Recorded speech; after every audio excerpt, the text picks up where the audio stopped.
बिस्मिल्लाहिर्रहमानिर्रहीम।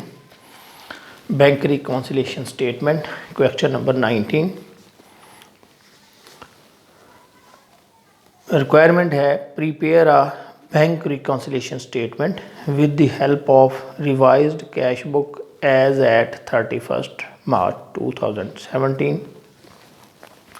Bank reconciliation statement बनानी है with the help of revise cash book. On 31st March 2017, the cash book of Mr. Nadeem shows rupees as bank balance, but it does not agree with the balance as shown by passbook. On comparison, you find the following discrepancies. चलिए start करते हैं। इसमें हमें पहले revise cash book बनानी पड़ेगी, फिर हम रिकॉन्सिलेशन बनाएंगे। तो हम पढ़ चुके हैं कि जो रिवाइज कैश बुक है इसमें हम दो काम करते हैं। एक तो वो काम जो दूसरी पार्टी ने ठीक किए हैं, यानी हम इधर कस्टमर हैं, कैश बुक बना रहे हैं, और दूसरी पार्टी बैंक है। तो जो काम बैंक ने किए हैं और हम नहीं कर सके, हमारी कैश बुक में वो काम नहीं हुए, उनको करना है 1। और अगर हमने अपनी कैश बुक में, ये तो बाद में बनेगी, पहले तो असल बुक बनती है, ठीक है। जब उसको हमने मैच किया तो फ़र्क आ गया, फिर फ़र्क से हमें कुछ गलतियों का पता चला।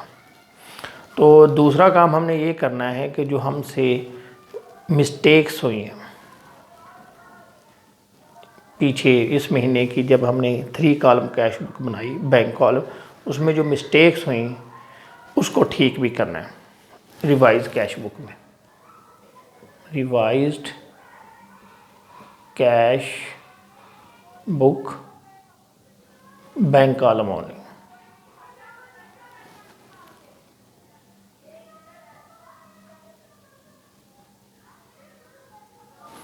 एज एट या एज ऑन, यह है जी 31 मार्च 2017।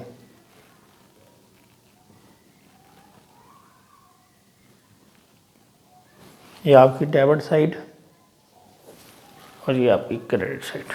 चले स्टार्ट करते हैं। The payment side of the cash book was under cast. Under cast का मतलब है कि इस साइड का जो टोटल है वो कम किया गया, ठीक है। यानी जो नया बैलेंस निकाला, पहले हम बैलेंस लेके आते हैं। Cash book of mister Nadeem shows ₹33,456 as bank balance, यानी इसमें कुछ नहीं बताया तो हम फेवरेबल लेंगे। इधर लिखेंगे बैलेंस ब्रॉट डाउन, ये है 33,456। अब जो फर्स्ट है कि भी पिछली जब हमने इससे पहले जो कैश बुक बनाई है, क्लोज़ की है, उसका ये बैलेंस निकला है, उसमें पेमेंट साइड का टोटल जो है वो कम हुआ। अब उसका रिज़ल्ट क्या हुआ कि ये जो बैलेंस निकला है ये ज़्यादा निकला है, रिसीट ज़्यादा, पेमेंट साइड का टोटल जब कम किया तो बैलेंस ज़्यादा निकला। अब क्या होगा, इस बैलेंस को अब हमने कम करना है। कैसे करेंगे कि इस साइड पर, यानी ये साइड, इसका टोटल कम लिखा गया, तो जितना कम लिखा गया टोटल वो इधर लिख देंगे। तो हम लिखेंगे under casting, under cast of payment side. अगर ओवर कास्ट होता तो हम क्या करते, इधर लिख देते। यानी ओवर कास्ट होने से क्या हुआ था, फिर बैलेंस ये कम हो जाता, यानी टोटल ज़्यादा हमने कर लिया, तो जब रिसीट में से पेमेंट माइनस की तो बैलेंस कम निकलता, तो फिर हम इधर लिख देते। अब ये अंडर कास्ट है पेमेंट साइड, तो हमने क्या किया, इस साइड पे लिख दिया। इससे क्या होगा कि जो ये बैलेंस है कम हो जाएगा 400।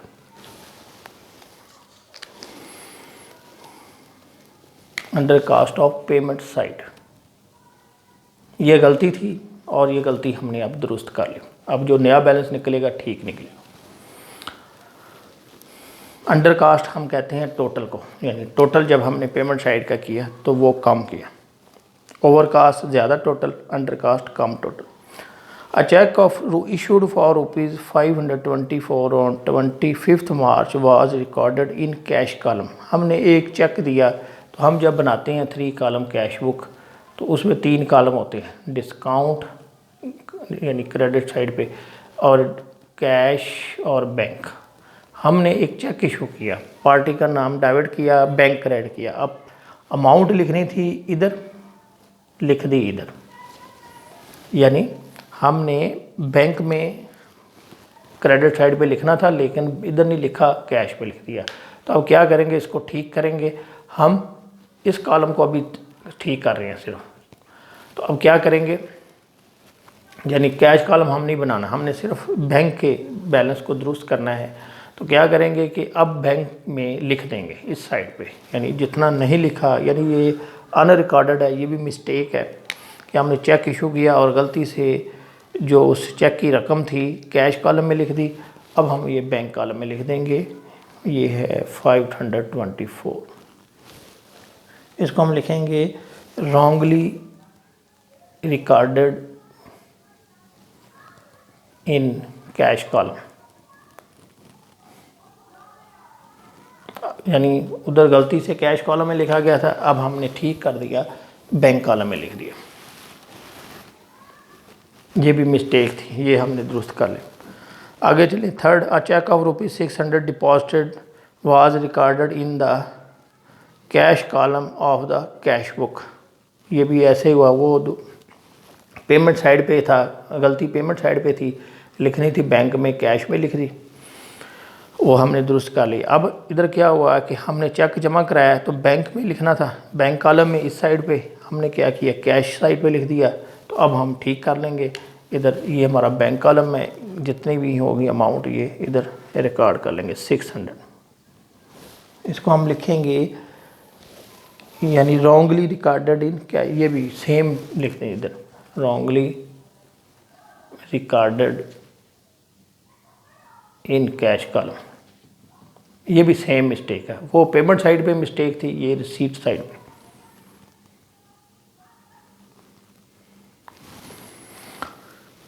आगे fourth, on 20th March the debit balance of ₹6,104 as on the previous day was brought forward as credit balance. यानी ये है कि हर दिन जब बहुत ज़्यादा ट्रांजैक्शन होती हैं, हम क्या करते हैं, क्लोजिंग करके डेली अगले सुबह जो है वो ओपनिंग बैलेंस लिख लेते हैं। तो इस साइड पे लिखना था, ये डेबिट बैलेंस था, इस साइड पे लिखना था। उसने क्या किया, इसको इस साइड पे लिख दिया। अब देखें, इसका डबल फैक्ट हुआ। एक तो जो इधर लिखना था इधर लिखा है, इसको दुरुस्त करने के लिए इधर एक एंट्री आएगी, यानी 6104 की एक एंट्री। फिर जो लिखना था, यानी वही बैलेंस जो आगे ले जाना था वो है। तो अब जब हम दुरुस्त करेंगे इस गलती को, तो डबल अमाउंट से करेंगे। एक तो गलती दुरुस्त करने के लिए और एक असल जो एंट्री रिकॉर्ड करनी है। तो ये 12,208 हम लिखेंगे, ये बना था 12,208, और इसके साथ लिखेंगे एडजस्टमेंट ऑफ ओपनिंग बैलेंस,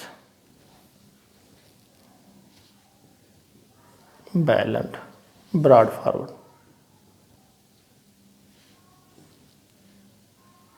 यानी इस पॉइंट की आपको समझ आ गई होगी कि बैलेंस इधर लिखना था हमने, यानी इसको ये समझ ले इधर लिखना है, इधर लिख दिया।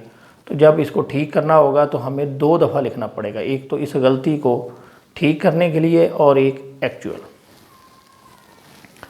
आगे फिफ्थ को है, of the total cheques amounting to ₹46,000 drawn, ये encash in March in the last week of March 2017, cheque totalling ₹31,000 in cash in March. थोड़े रह गए हैं, वो जो है इसको हम कहेंगे अनप्रेजेंटेड। 6 पॉइंट है, ये इसमें नहीं आएगा, ये बैंक रिकन्सलेशन में जाएगा।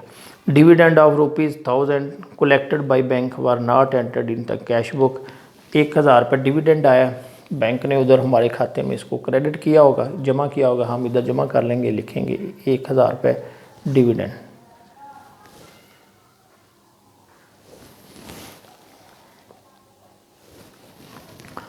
7th point, trade subscription of rupees 400 paid by bank was not recorded in the cash book. Bank ने 400 पे किए हैं ट्रेड सब्सक्रिप्शन हमारे इदारे की, यानी पेमेंट की है हमारे खाते से, कैश बुक में नहीं लिखी, बैंक ने इसको डेबिट किया, हम इसको क्रेडिट कर लेंगे। इधर लिखेंगे trade subscription.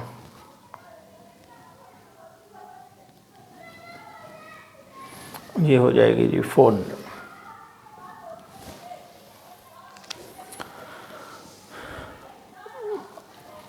8 point, one outgoing check for rupees 400 was recorded twice in the cash book।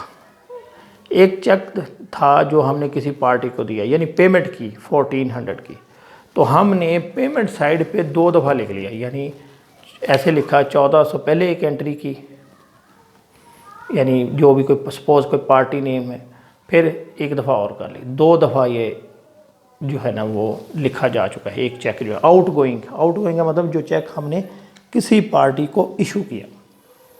अब इसका इफ़ेक्ट कैसे ज़ाहिर होगा? एक तो एक्चुअल था वो तो चलें ओके है, लेकिन जो दूसरा एक्स्ट्रा जो है लिखा गया 1400 रुपये इस साइड पे, तो इसको ख़त्म करने के लिए क्या करेंगे, हम एडजस्टमेंट करेंगे, इसको डेबिट कर देंगे, इधर लिख देंगे, तो ये जो है बराबर हो जाएगा। इसको हम, ये भी गलती है, इसको हम ऐसे दुरुस्त करेंगे, दूसरी साइड पे लिखेंगे adjustment of cheque recorded twice.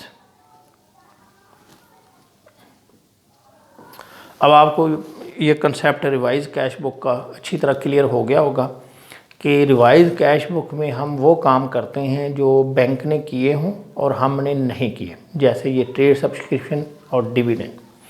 दूसरा ये है कि जो गलतियां हमसे हुई होती हैं वैसे हमें नज़र नहीं आती, ये गलतियां हमें नज़र नहीं आई। नज़र कैसे आई कि हमने जब अपने बैलेंस को बैंक के बैलेंस से मैच किया तो फ़र्क आ रहा था, फिर हमने देखा सबको, तो ये गलतियां पता चली, तो अब हमने अपनी गलतियां भी दुरुस्त कर ली हैं। अब हम क्या करेंगे कि इसका बैलेंस करेंगे, ये इस साइड पे आ रहा है,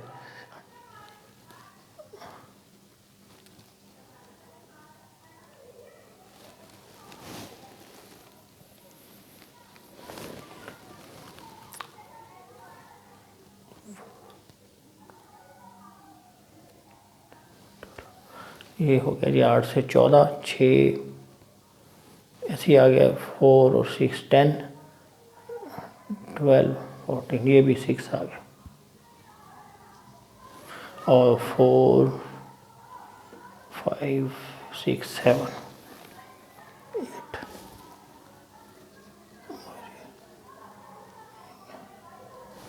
इस साइड का जो टोटल है वो आ रहा है 48,620, यानी ये 8 से जो 48,664, ये इस साइड का टोटल आ गया।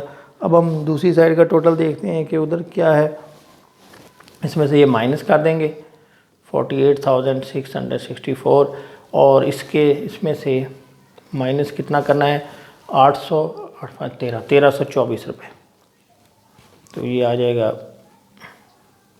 47340, 47340, ये नया बैलेंस निकला, इसको हम कहेंगे रिवाइज्ड बैलेंस, या बैलेंस लिख दें, उधर हम इसको लिख देंगे रिवाइज, ये बैलेंस कैरी डाउन या कैरी फॉरवर्ड। अब ये बैलेंस याद रखें आप, ये है 47340। अब मैं इसको रब कर रहा हूँ। अब हम बनाएंगे bank reconciliation.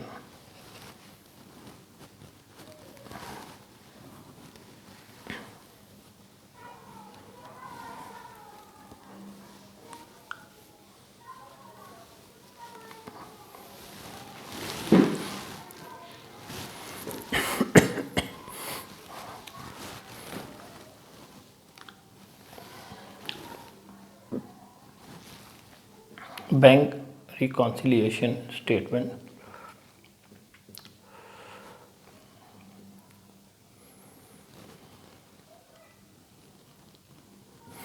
as on 31 March 2017।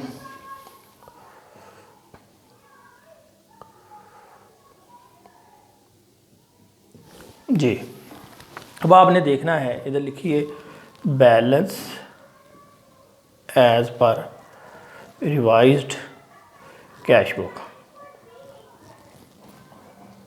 तो इसमें डेबिट साइड ज़्यादा थी, तो ये हमारा बैलेंस जो है डेबिट ही होगा 47340, ये हमारा बैलेंस है। अब आप देखें कि कौन सी एंट्रीज़ जो हैं रह गई हैं।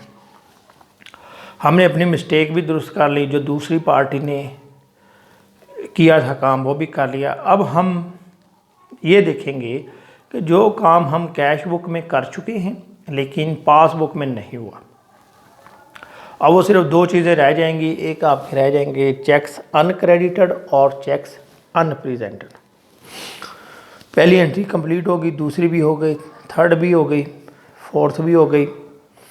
अब फिफ्थ एंट्री जो है ये रहती है। चेक्स जो हैं वो ड्रॉन किए गए, इशू किए गए, यानी इशूड या ड्रॉन एक ही बात है कि हमने पार्टीज़ को चेक इशू किए 46,056 के।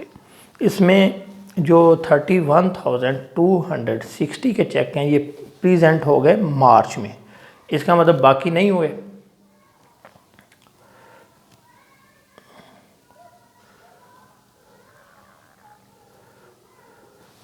ये आ गया आपका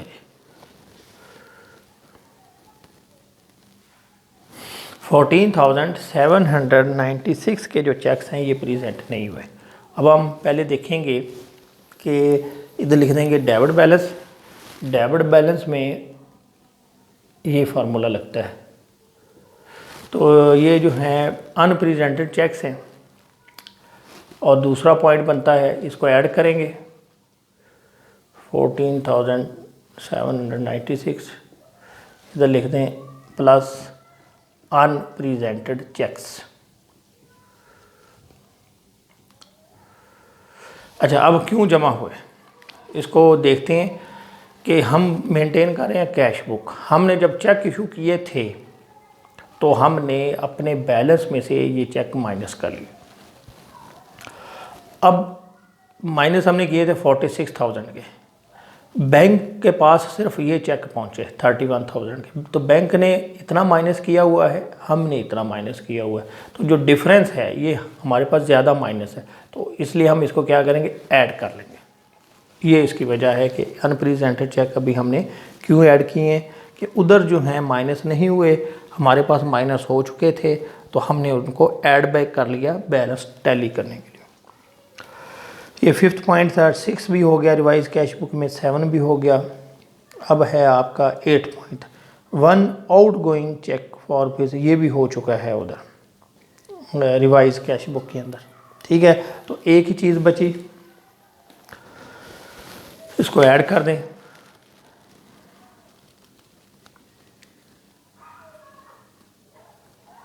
ये आ गया जी आपका 62,136।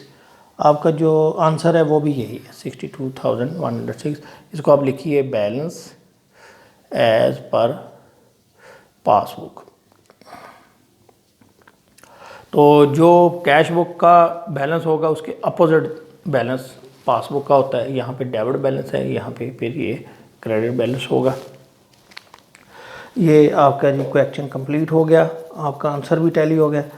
कोई चीज़ अगर समझ नहीं आई तो आप कमेंट्स के ज़रिए पूछ सकते हैं। Thank you very much.